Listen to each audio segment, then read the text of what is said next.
Dios ha sido bueno, bueno es Dios. Muy buenos días, tomen asiento por favor. Colosenses capítulo 2 en su Biblia. Gracias por acompañarnos, gracias también a los hermanos que están conectados con nosotros. Colosenses capítulo 2, por favor. Empezamos en el versículo 1. Colosenses capítulo 2. Verso 1. La Biblia dice: porque quiero que sepáis cuán grande lucha sostengo por vosotros y por los que están en la Odisea y por todos los que nunca han visto mi rostro, para que sean consolados sus corazones unidos en amor hasta alcanzar todas las riquezas del pleno entendimiento, a fin de conocer el misterio de Dios el Padre y de Cristo, en quien están escondidos todos los tesoros de la sabiduría y del conocimiento. Y esto lo digo para que nadie os engañe con palabras persuasivas. Porque aunque estoy ausente en cuerpo, no obstante en espíritu estoy con vosotros, gozándome y mirando vuestro buen orden y la firmeza de vuestra fe en Cristo. El tema de la carta es la preeminencia de Cristo. Cuando un creyente vive su vida centrado en Cristo, poniéndole a Él en primer lugar, aprendimos la semana pasada que eso va a tener un efecto sobre el servicio. Y la persona que vive una vida centrada en Cristo va a servir al Señor trabajando arduamente y dependiendo del poder de Dios. En estos versículos el tema continúa. El apóstol Pablo sigue hablando acerca del servicio cristiano. Y ahora el elemento importante en el servicio que nosotros le prestamos al Señor es la oración. Observe el versículo 1. Porque quiero que sepáis cuán grande lucha sostengo por vosotros. Si usted observa Colosenses capítulo 4, versículo 12, usted va a leer que dice: os saluda Epafras, el cual es uno de vosotros, siervo de Cristo, siempre rogando. Esa palabra rogando es la misma palabra que se traduce lucha en capítulo 2, versículo 1. Así es que esa lucha que el apóstol mantiene no se está refiriendo a todo lo que él tiene que aguantar por el sufrimiento que él tiene. Está hablando de oración, está hablando de orar, lo traduce en lucha para mostrar el hecho de que no se refiere a una oración superficial, a una oración que hacemos cuando agradecemos por los alimentos. Está hablando de una lucha que él tiene por los creyentes de Colosas. Recuerde que el apóstol Pablo está limitado a 4 paredes en la cárcel ahí en Roma. Él no puede ayudar a los colosenses visitándoles o yendo a darles consejería a ellos de manera personal. Él está en una cárcel. Y aún estando en una cárcel, su servicio al Señor por ellos le lleva a orar, pero orar de manera diferente, orar derramando su vida, derramando su corazón, luchando porque Dios el Padre haga una obra en la vida de los creyentes de Colosas, porque ellos están en peligro a causa de la influencia de los falsos maestros. El apóstol Pablo nos está enseñando una nueva faceta que debería tener nuestra oración. No es una oración rutinaria nada más. Es una oración donde el apóstol involucra todo su ser, y aunque sabe que no puede hacer nada más, aunque sabe que no puede visitarles, no puede ir a verles, no puede aconsejarles, porque está preso en una cárcel, lo que este hombre puede hacer como parte de su servicio al Señor es luchar por ellos, en beneficio de ellos, a través de la oración. ¿Ha orado usted así? La palabra lucha es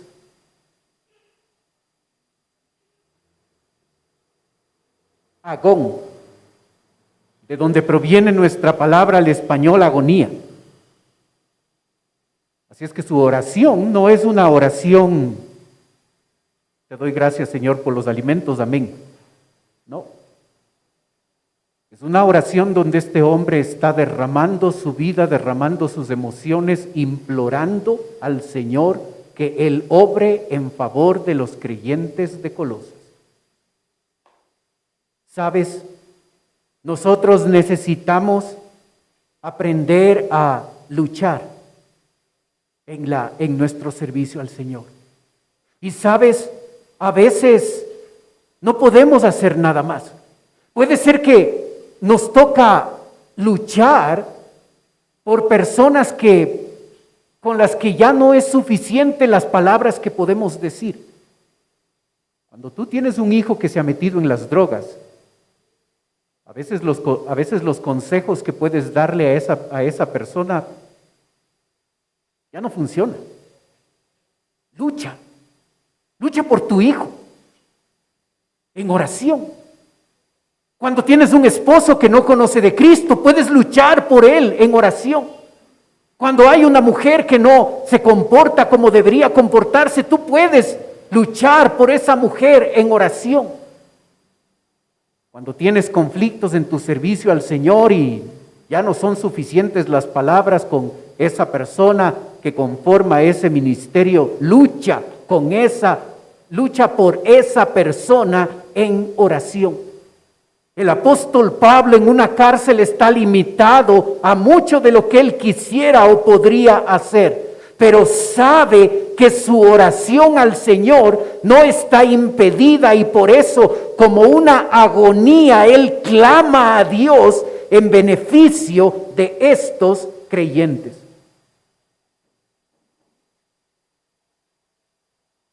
¿Tienes un hábito pecaminoso del que no puedes salir en tu vida personal? Lucha en oración. Ora al Señor por eso. ¿Quiénes son los que se llegan a beneficiar de esa lucha del apóstol Pablo? En el verso 1 nos dice, porque quiero que sepáis cuán grande lucha sostengo por vosotros. Observa los tres grupos de personas. Por vosotros, los colosenses, y por los que están en Laodicea, es otra ciudad diferente a Colosas, queda 15 kilómetros de Colosas, Laodicea, y luego dice, y por todos los que nunca han visto mi rostro. Hay un detalle interesante acá. El apóstol Pablo está luchando en oración por estos hermanos, a los cuales no conoce. Uno podría pensar que lucha en oración por un hijo, que necesita ayuda, que ya no podemos hacer más, nos sentimos limitados. O luchamos por un esposo, o por una esposa, o por una situación que conocemos. Pero el apóstol Pablo está luchando en oración en favor de personas que él no conoce. Puede ser que no conozcas a personas que están en Oriente y que a través de las noticias nos enteramos las luchas de estos cristianos por su fe. Y tú y yo podemos luchar por ellos en oración. Puede ser que tú te enteras de alguna realidad de un cristiano que no conoces en algún sitio.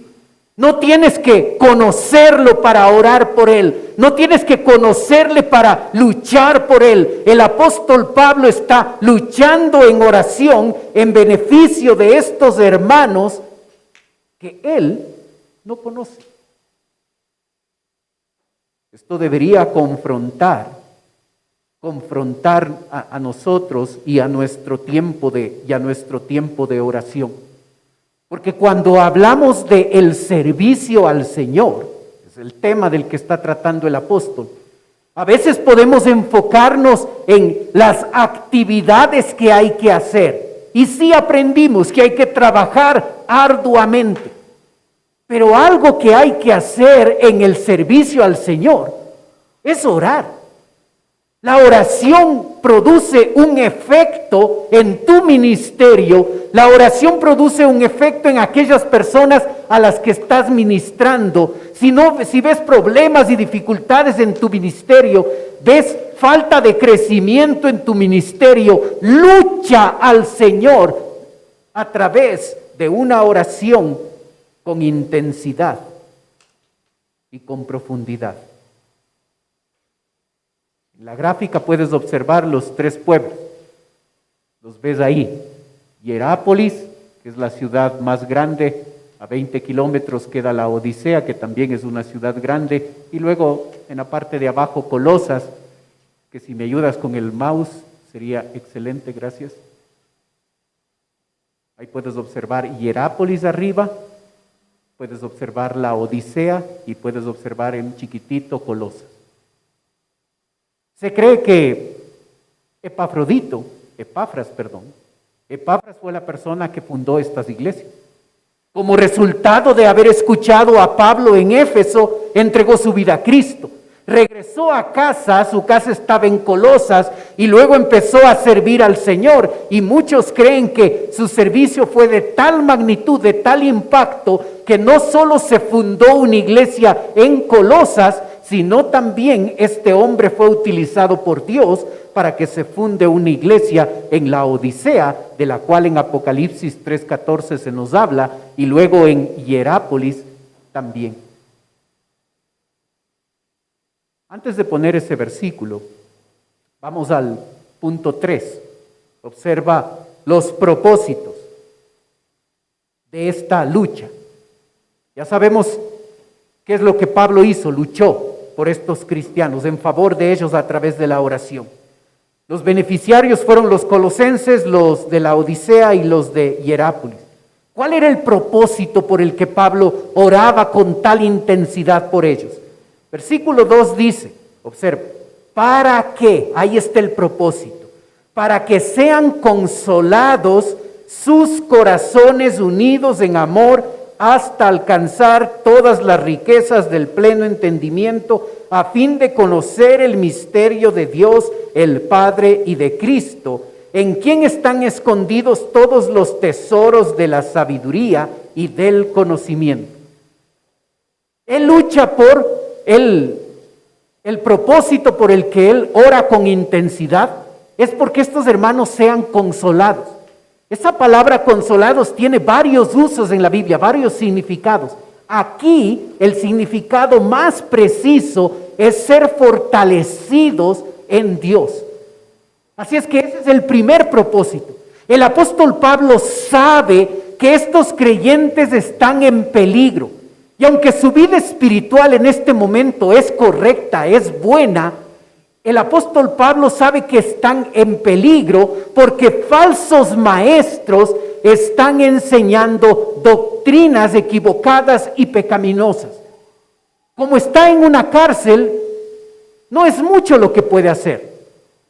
Ora de manera intensa por ellos y escribe una carta para que ellos lean esto.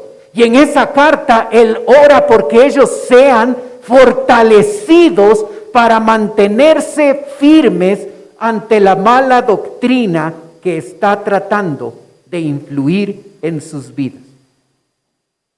Ese fortalecimiento no es un asunto emocional nada más, porque el texto dice para que sean consolados sus corazones.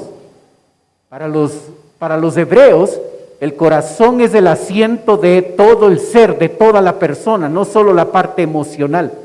Así es que la fortaleza que ellos necesitan es en todo su ser. ¿Cómo se obtiene fortaleza? ¿Necesitas tu fortaleza? ¿Cómo se obtiene esa fortaleza? El texto nos dice dos cosas que deben ocurrir para que nosotros seamos fortalecidos. La primera es unidos en amor. ¿Observas? Unidos en amor. La unidad entre los creyentes no es producida por el esfuerzo de los creyentes. Escuche el concepto. La unidad entre cristianos no es producido por los cristianos. La unidad de nosotros los cristianos es únicamente producida por Dios. Por eso observa, solícitos en guardar la unidad del Espíritu. ¿Quién produce la unidad? El Espíritu Santo. ¿Cuál es nuestra responsabilidad? Mantener esa unidad que ha sido lograda por Cristo. Es Cristo quien consigue unidad para nosotros. Cuando cada creyente llega a formar parte del cuerpo de Cristo, nosotros somos unidos a un solo cuerpo. Ahora orgánicamente pertenecemos a un solo cuerpo que llamamos iglesia, y esa unidad es lograda por Cristo a través de su sacrificio en la cruz de Calvario. Él consigue nuestra unidad, y esa unidad conseguida por Él, ahora nosotros tenemos la responsabilidad de guardar esa unidad, de cuidar esa unidad, de proteger esa unidad. Los creyentes de Colosas están siendo atacados por falsos maestros, y Dios espera que ellos puedan mantenerse firmes, no de manera individual, sino unidos en amor para permanecer firmes ante la mala doctrina que está tratando de entrar en la iglesia. Hermano, ten cuidado de ese concepto de individualidad que se enfatiza tanto en nuestra sociedad hoy en día. La iglesia no es así, la iglesia no debe ser así. Dios ha establecido una iglesia porque el concepto atrás de eso es aprender a vivir en comunidad. Nosotros necesitamos fortalecernos, nosotros vamos a fortalecernos no por un esfuerzo individual, no porque tú digas yo me voy a poner firme ante la mala doctrina. Dios espera que nosotros estemos fortalecidos en todo nuestro ser a través de la unidad que cada uno de nosotros tenemos entre nosotros. No te aísles. Participa de un ministerio, forma parte de un ministerio, ábrete a tener amigos cristianos con los que puedes pasar tiempo, puedes dedicar tiempo, puedes establecer sólidas amistades, porque la fortaleza no está en la individualidad. La fortaleza está en esa unidad, en amor que nosotros podemos tener. Unidos como iglesia, podemos permanecer firmes ante la mala doctrina. Al final del ministerio de Jesucristo, cuando Él quiso tener un tema por el que orar, por los creyentes del primer siglo y por los creyentes que llegaríamos a creer en Jesucristo. ¿No te parece significativo el hecho de que el único tema por el que Jesucristo ora por los creyentes es por la paz? y la unidad que nosotros debemos tener. Lo ves ahí en la pantalla en Juan 17:23 cuando dice: yo en ellos y tú en mí, para que sean perfectos en unidad, para que el mundo conozca que tú me enviaste y que los has amado a ellos como también a mí me has amado. La unidad produce un impacto en el mundo.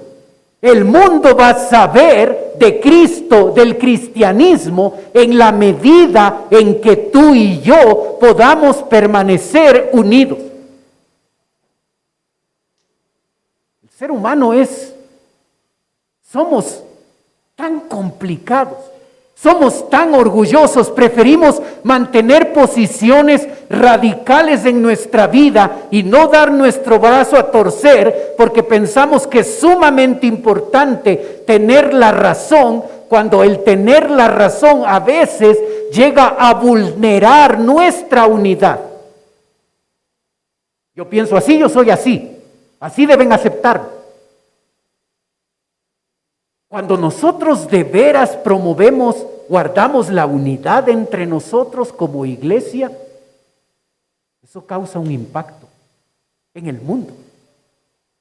Así es que si tú y yo no fomentamos la unidad, tú y yo somos los causantes de que el cristianismo no produzca un impacto en nuestro mundo. Debemos tomar muy en serio nuestro orgullo y nuestras posiciones unilaterales, porque en la medida en que nosotros no estamos guardando la unidad en amor, nosotros somos la razón de por qué nuestro mundo sigue lleno de incrédulos y el evangelio no se extiende. La fortaleza del cristiano no es individual, la fortaleza del cristiano es corporativa. Debemos estar unidos en amor. Eso nos hace fuertes. Y si tú no promueves la unidad, pídele perdón a Dios y fomenta la unidad en tu iglesia, porque en la medida en que nos unimos, vamos a estar fuertes ante las acechanzas de las malas doctrinas. ¿Cómo nos fortalecemos? Con unidad. Unidad en amor. ¿Cómo nos fortalecemos? En unidad de conocimiento, hasta alcanzar todas las riquezas del pleno entendimiento, del completo entendimiento, a fin de conocer el misterio de Cristo, de Dios el Padre y de Cristo, en quien están escondidos todos los tesoros de la sabiduría y del conocimiento. ¿Observas que en estos versículos lo redundante que es el apóstol Pablo? Pleno entendimiento, conocimiento, sabiduría, conocimiento. 4 veces en estos 2 versículos repite lo mismo. Recuerda que los falsos maestros están tratando de influir en la iglesia de los colosenses, tratando de venderles, tratando de convencerles de la idea de que algunos de ellos pueden ser un grupo elitista y ellos pueden beneficiarse de cierto conocimiento especial que estos falsos maestros tienen para ellos. Lo que Dios nos da no es suficiente. Lo que tenemos en Cristo no es suficiente, pero ese conocimiento especial que nosotros, los falsos maestros, tenemos y que les estamos ofreciendo a ustedes, eso puede cambiar su vida, eso les puede hacer salvos, eso puede llevarles a ustedes a un nivel de santidad que nunca llegarán a descubrir a través de Cristo y a través de su palabra. Son tan convincentes, son tan persuasivos que algunos empiezan a tambalear. ¿Qué necesitas para disfrutar una vida completa, una vida de satisfacción? ¿Necesitas algo más que Cristo?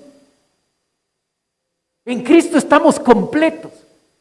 Y si en tu vida espiritual estás buscando algo, es que si yo tuviera esto, si yo me fuera a este retiro del que hablan, o si yo experimentaría esta bendición o esta segunda obra de gracia como los pentecostales, entonces ahí realmente voy a llegar a disfrutar. Si en mi iglesia habría una alabanza mucho más dinámica, donde podríamos alzar los brazos y que sea mucho más emocional y todo eso, ahí voy a encontrar realización en mi vida espiritual.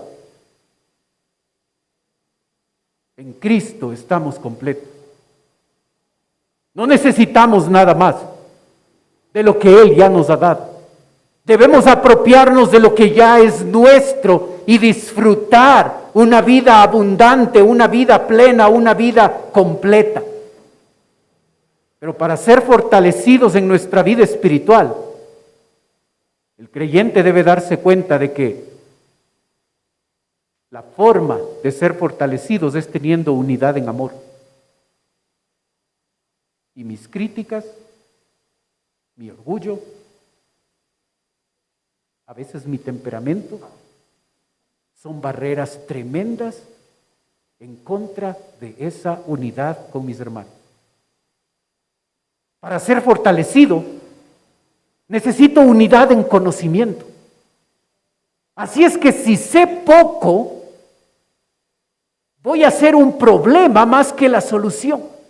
Y por eso necesito tener un estudio sistemático de la palabra de Dios, donde de veras he tomado la decisión de conocer lo que Dios dice, porque en la medida en que tú conoces más la Biblia y yo conozco más la Biblia, empezamos a pensar en las cosas fundamentales de la misma manera. Necesitamos unidad de doctrina, necesitamos unidad de conocimiento. Para que podamos tener esa unidad, todos necesitamos crecer en la sabiduría y en el pleno conocimiento a través de la palabra de Dios. Eso confronta fuertemente el poco tiempo que pasamos en la Biblia. Podemos pasar en las redes sociales un montón de tiempo, podemos pasar viendo la novela un montón de tiempo, podemos pasar un montón de tiempo viendo una película en la televisión o en el internet. Y al apuro nomás, 5 o 10 minutos de lectura de la Biblia. No hay fortaleza en la vida del creyente cuando no hay unidad intelectual, cuando no hay unidad de doctrina. Y por eso el apóstol Pablo enfatiza el concepto de que estos cristianos iban a ser fortalecidos en sus corazones en la medida en que fomentaran y trabajaran para tener unidad de amor y unidad de conocimiento. Y cuando esos elementos están presentes en la vida de un creyente y en la vida de una iglesia, entonces esa iglesia es fuerte en contra de la mala doctrina. Ese es el primer propósito por el que Pablo está orando por ellos. En el verso 4 nos muestra el segundo propósito por el que Pablo ora. El texto dice, y esto lo digo, observa, ¿para qué? Ahí está el segundo propósito, ¿para qué? Nadie os engañe con palabras persuasivas. La persuasión no es una práctica incorrecta, pero cuando la persuasión se utiliza con el objetivo de engañar, enseñando algo contrario a la palabra de Dios, entonces ese engaño es algo incorrecto, algo pecaminoso. Hermano, debemos tener cuidado con esas palabras persuasivas, esos mensajes persuasivos. contrarios a la palabra de Dios.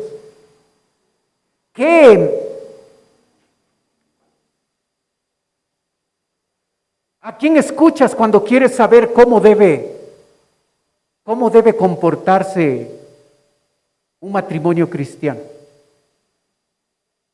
¿A los profesionales? ¿A quién escuchas? ¿A quién haces caso cuando tienes que saber cuál es el comportamiento del esposo, la esposa y los hijos en el hogar? ¿A los expertos?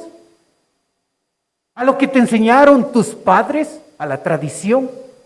¿A lo que tú crees que es?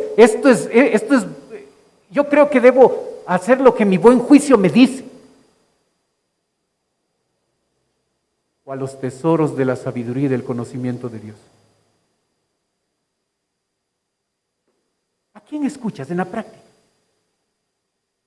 Cuando tienes que decidir cómo administrar tu tiempo, ¿a quién escuchas? ¿A los expertos en administración de tiempo? ¿A tu buen juicio? ¿Al consejo de abuelos y de padres? ¿O a los tesoros de la sabiduría y del conocimiento de Dios? ¿Observas lo que está pasando en la iglesia de Colosas? ¿Observas lo que están tratando de hacer los falsos maestros? Están tratando de llevarles por otro camino, por otro conocimiento. No priorizar a Cristo y a su palabra, sino priorizar otro mensaje, otras palabras persuasivas, otro conocimiento especial que ellos tienen.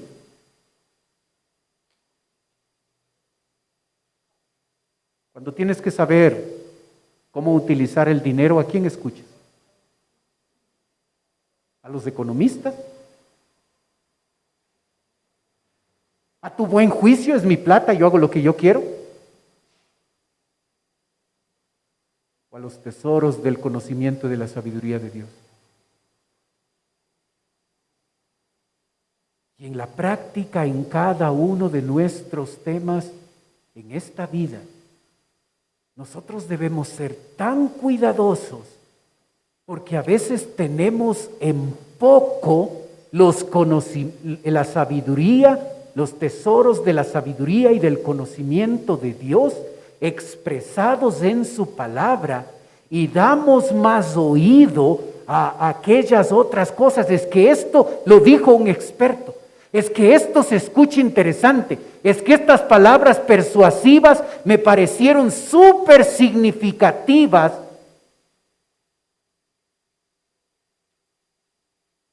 Y muchas veces son contrarias a la palabra de Dios. Las sectas también utilizan la Biblia. Las religiones también, las falsas religiones también utilizan la Biblia. Los falsos pastores y los falsos apóstoles también predican la Biblia. Así es que tú y yo necesitamos conocer a profundidad y con todo detalle la palabra de Dios para darnos cuenta del engaño cuando los expertos vienen con esas palabras persuasivas, mostrándonos algo interesante, algo novedoso, algo que está basado en la ciencia, algo que todos deben pensar, algo que es correcto, todos lo hacen. Y si no somos cuidadosos y aceptamos la sabiduría y el conocimiento, y no aceptamos la sabiduría y el conocimiento de la palabra de Dios, y empezamos a vivir con conceptos que vienen de los expertos o que vienen de la tradición de nuestros padres y de nuestros abuelos, o que se basan en nuestro buen juicio y en nuestro criterio maduro y correcto, yendo en contra de los principios de la palabra de Dios, nuestra forma de vivir se empezará a alinear a ese conocimiento. Y lo peor que uno puede observar es un cristiano, un verdadero hijo de Dios, que vive bajo principios, contrarios a la palabra de Dios. ¿Cuál era la realidad de los cristianos por los que Pablo está luchando? Observe el verso 5. Porque aunque estoy ausente en cuerpo, no obstante en espíritu, estoy con vosotros, gozándome y mirando vuestro buen orden y la firmeza de fe en Cristo. ¿Por qué Pablo enfatiza que está ausente en cuerpo pero presente en espíritu? Porque los falsos maestros están aprovechándose de eso. Como Pablo no está presente ahí y no puede presencialmente enseñarles, entonces los falsos maestros están aprovechándose de esa situación para enseñar otras cosas, para contradecir lo que Pablo enseña, para contradecir lo que Epafras, el pastor a los colosenses, está enseñando. ¿Qué hace Pablo? Él está presente en espíritu. Eso no significa que está presente de manera mística. Él está presente en espíritu porque aunque está kilómetros lejos de ellos, Él no deja de clamar, Él no deja de orar, Él no deja de luchar, de orar intensamente en favor de estos creyentes que Él no conoce personalmente. ¿Qué pasó cuando Epafras, el pastor de estos cristianos, llega a Roma y empieza a contarle al apóstol Pablo lo que está sucediendo en la iglesia? La iglesia estaba bien. Por eso habla del buen orden y la firmeza en la fe que tienen en Cristo. Cuando Epafras hablaba y le contaba a Pablo lo que estaba sucediendo en la iglesia, ¿cuál era la reacción de Pablo? Gozándome y mirando vuestro buen orden. Esos dos verbos enfatizan, ese verbo gozándome y ese verbo mirando, enfatizan continuidad. Así es que cada vez que el apóstol Pablo se acordaba de estos creyentes, este hombre sentía gozo y se sentía muy bien porque recordaba la vida espiritual de estos creyentes, su buen orden y la firmeza que ellos tenían en el Señor. Algo que debe producir gozo. Una de las cosas que debe producir más gozo en la vida de un cristiano es observar a otro cristiano que está bien en los caminos del Señor. Cuando tú ves a un cristiano que no conoces personalmente y ves cómo camina bien en el Señor, o cuando tú ves a tu esposo, a tu esposa, a tu hijo, lo que más satisfacción, lo que más orgullo del bueno debe llegar a llenarnos nuestra vida es de aquella satisfacción de observar que estos creyentes están siendo obedientes al Señor. Un detalle significativo en el verso 5 es las palabras orden y firmeza. Y es un detalle significativo porque estas dos palabras son tomadas del ámbito militar. De hecho, son términos militares. Esa palabra orden hace referencia a esa formación en columnas y filas que los soldados mantenían. Y la palabra firmeza habla de la práctica de unir un escudo, y ahí en la gráfica ves el escudo rojo, de unir un escudo con el escudo del soldado de al lado y con el escudo del soldado del lado derecho y del lado izquierdo. El escudo tenía unas estructuras en esta parte de aquí de metal que permitía plegar al escudo de la derecha, y tenía otra estructura metálica que permitía unirlo al escudo del lado izquierdo. Así es que cuando el apóstol Pablo escoge la palabra firmeza, él estando en Roma y viendo a los soldados romanos, probablemente está pensando en las prácticas que él veía en las estrategias de los soldados.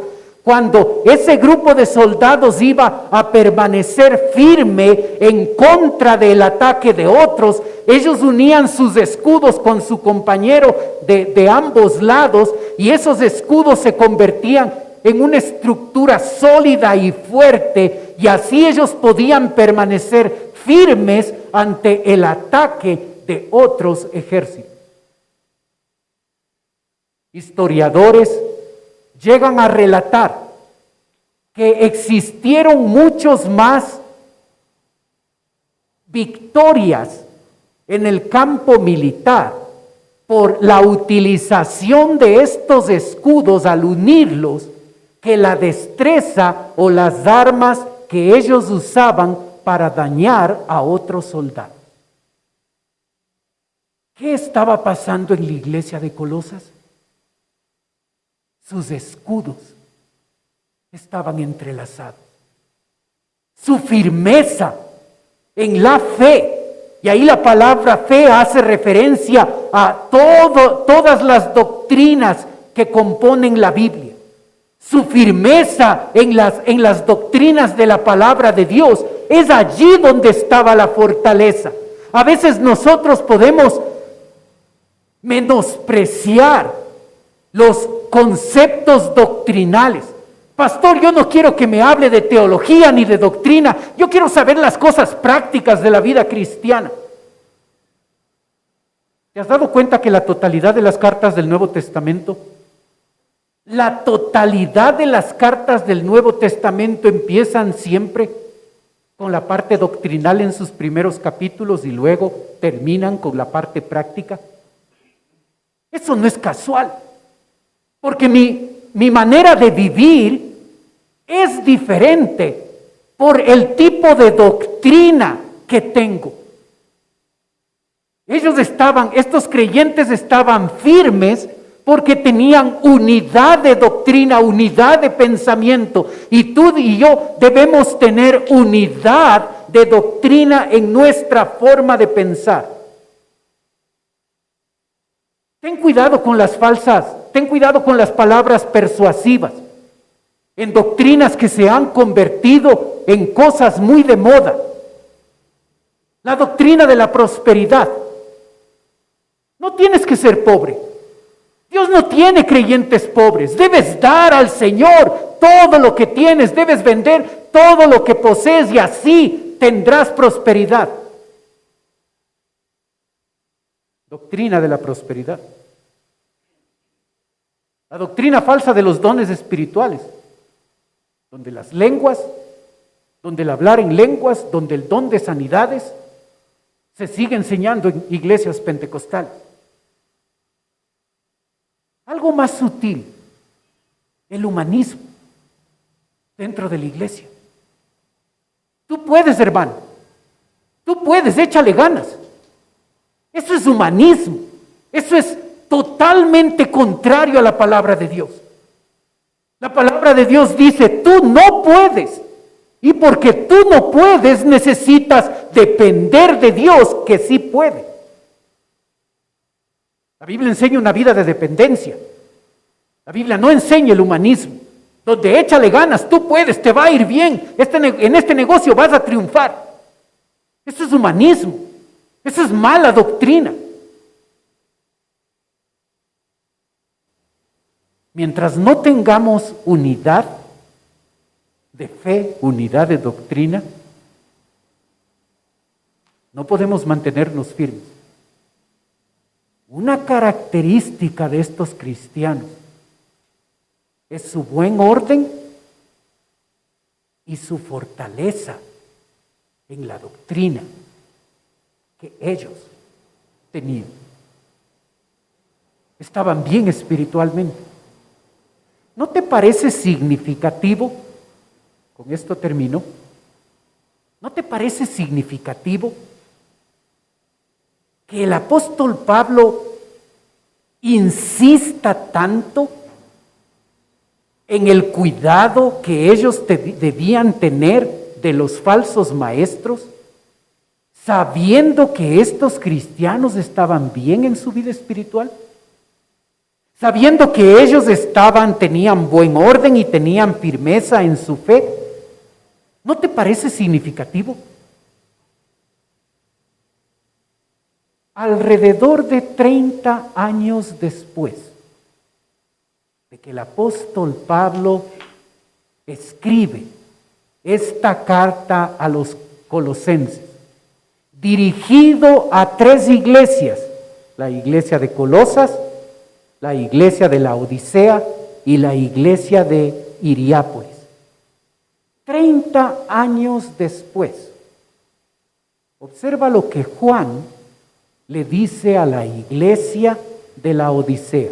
Estando estos hermanos bien, observa lo que les dice. Y escribe al ángel de la iglesia de Laodicea: he aquí el amén, el testigo fiel y verdadero, el principio de la creación de Dios, dice esto: yo conozco tus obras, que no eres frío ni caliente. Ojalá fueses frío o caliente, por cuanto eres tibio y no frío o caliente. Pero por cuanto eres tibio y no frío ni caliente, te vomitaré de mi boca. Porque tú dices: yo soy rico y me he enriquecido y de ninguna cosa tengo necesidad, y no sabes que tú eres un desventurado, miserable, pobre, ciego y desnudo. ¿Estás bien con Dios? Ten cuidado con la mala doctrina. Ten cuidado con la mala doctrina. ¿No te parece significativo que el apóstol Pablo está luchando por estos creyentes de la Odisea?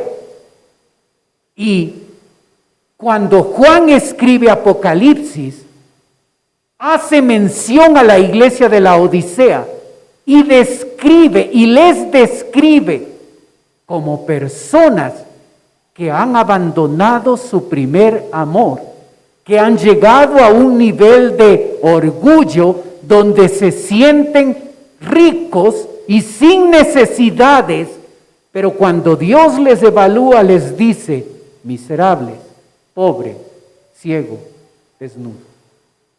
Ten cuidado con la mala doctrina, porque son palabras tan persuasivas que se meten en la vida de la persona y dañan. Por ese motivo, en el servicio al Señor se necesita oración. No solo un trabajo arduo y una dependencia del poder de Dios, sino que se necesita oración en el servicio, oración de a de veras, oración intensa, oración que sea una lucha donde nosotros oramos por las personas que sirven al Señor, oramos por nosotros, oramos el uno al otro con pasión, con intensidad. Tristemente, a veces el énfasis en el servicio al Señor está solo en el hacer. Y por supuesto, el servicio implica hacer, implica servir. Pero junto a eso, la oración es importante. ¿Cómo está tu servicio al Señor? Si no estás sirviendo al Señor, te animo a que puedas empezar asistiendo, conectándote a los ministerios de la iglesia, a los jóvenes, a las mujeres, a los caballeros. Conéctate. ¿Por qué no? ¿Qué otra cosa se ha convertido en más importante en tu vida que no tienes tiempo o no quieres participar en un ministerio.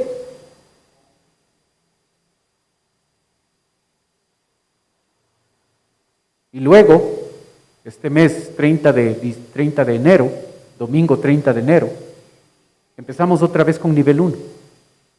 Si no has seguido los niveles, inscríbete. Es el proceso que nuestra iglesia sigue para participar en un ministerio ya activamente, no solo asistir, sino participar.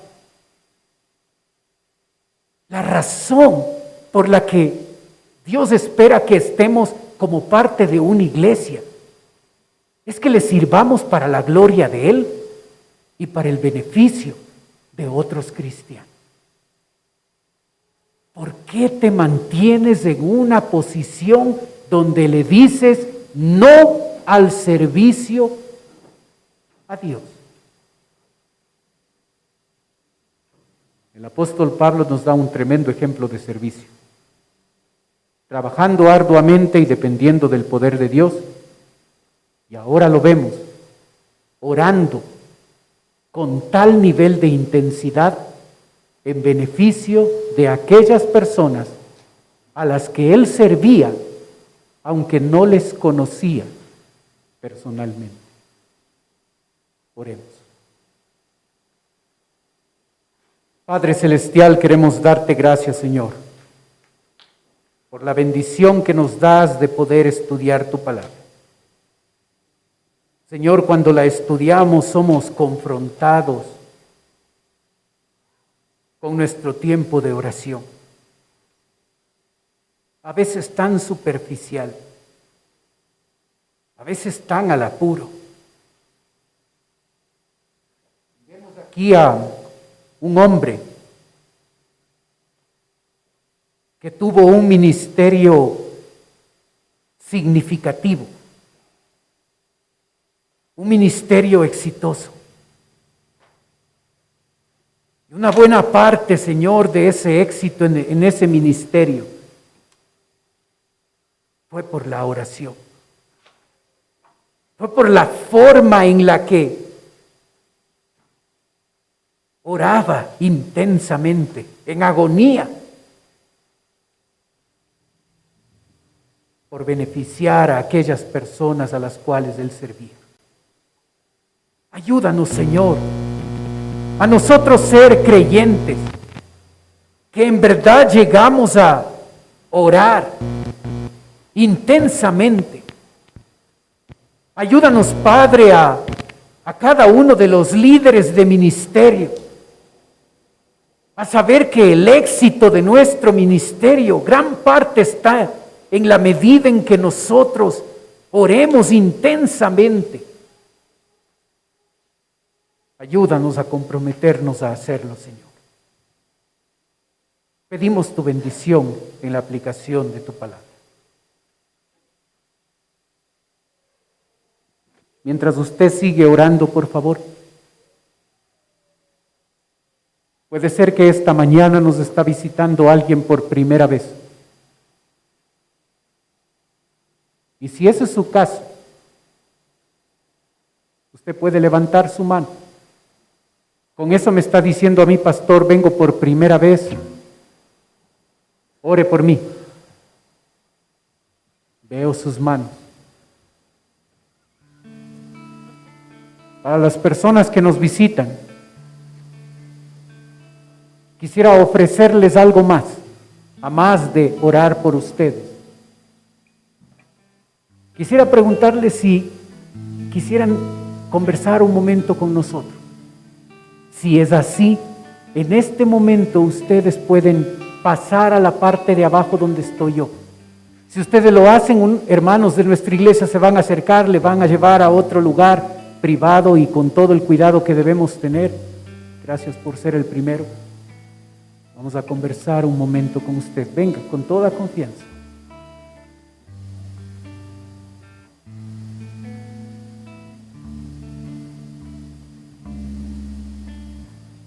Padre Celestial, te ruego por las personas que nos visitan. Tú conoces su vida, Señor, y yo ruego que si todavía no te conocen a ti como Salvador, hoy sea el día de salvación. Ayúdanos a nosotros, tus hijos, a desarrollar ese hábito de orar intensamente. Pedimos tu bendición. Que nuestros ministerios se caractericen por ser ministerios donde la oración es una característica. Que somos hombres y mujeres que te servimos y que una característica en nuestra vida es esa oración insistente. Pedimos tu bendición. Oramos en el nombre de Cristo Jesús. Amén. Dios ha sido bueno.